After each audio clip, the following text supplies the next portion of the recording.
This segment of the news is brought to you by Sun Oil Limited. Welcome back. The fire branch of the Royal Bahamas Police Force investigating a massive fire on Sunday afternoon that engulfed 10 structures, leaving 6 completely destroyed and 4 partially damaged. Director of Fire Services, Assistant Superintendent of Police Kenneth Morris, says that the fire department was notified sometime before 3 p.m. yesterday of a structural fire on Jenny Street off of Robinson Road. We responded with 3 appliances and their respective crew. On arrival, we met numerous structures engulfed with flames. The fire was eventually suppressed and extinguished, leaving some of the structures destroyed, some extensively damaged. Now, Jcn News, while present at the devastating scene, could only look on with residents as they watch their homes and cherished items go up in flames. Thomas Daxon, one homeowner, says he and his family have been living in the area for some 15 years. He lost everything as the home was built on generational property and is now appealing for assistance. When I came home, the fire was next door to my place. They called their ambulance. I mean, the fire was on its way. They took a little while, and when they got here, they started out the fire, and look at the water pressure was bad or something. They just moved and left.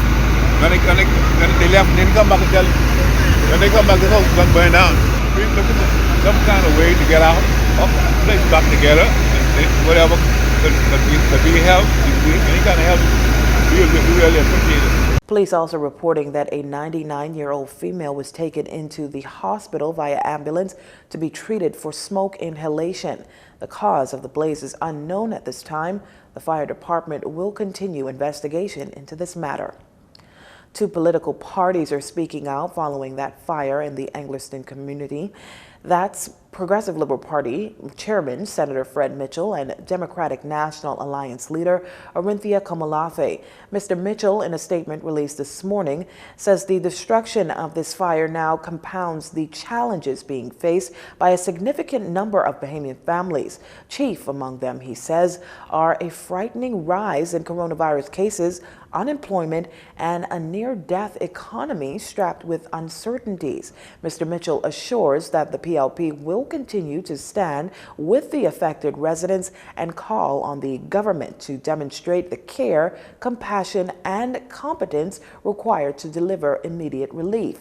He's also appealing to PLP supporters and Bahamians of goodwill to assist in the relief efforts for the affected families, asking them to send all donations to the attention of the Secretary General of the PLP at the party's headquarters on Farrington Road. Now, DNA leader Orinthia Komolafe, in her statement yesterday, assured that the party's leadership team will be on the ground engaging the victims and families to determine how they can help bring relief to them in the short to medium term. According to police, shortly before 3 p.m. yesterday, the fire department received reports of a structural fire on Jenny Street. Moments later, the first unit arrived on scene and met several structures engulfed in flames. In other crime news, a young girl is in hospital in stable condition over on Grand Bahama after being shot in the arm while inside her home on Sunday evening.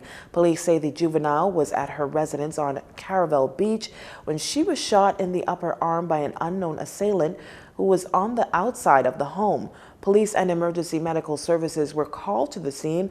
She was subsequently transported to hospital where she received medical attention. Police are actively investigating this matter and are appealing to the general public for anyone with any information that can assist with this investigation to call the Criminal Investigation Department at 350-3106-12 or call the police emergency numbers at 911 or 919 or call your nearest police station. Well, things are looking up for those stall vendors who were impacted by that fire that took place on Potter's Key last month.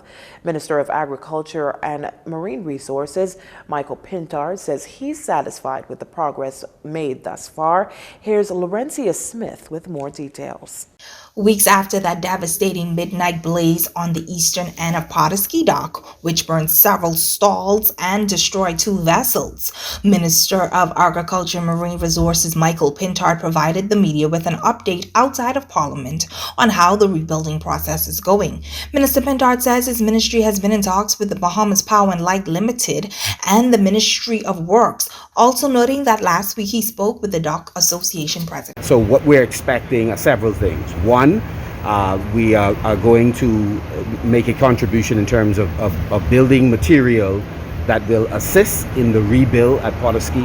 Secondly, we have reached out to Public Works so that we are able, along with the vendors, to mark out the location for the 6 stalls. Now, the minister says that the cleanup process on the dock finished up sometime last, while sharing what the stalls can possibly look like. Stalls will be extended over the water to a larger extent than they were previously.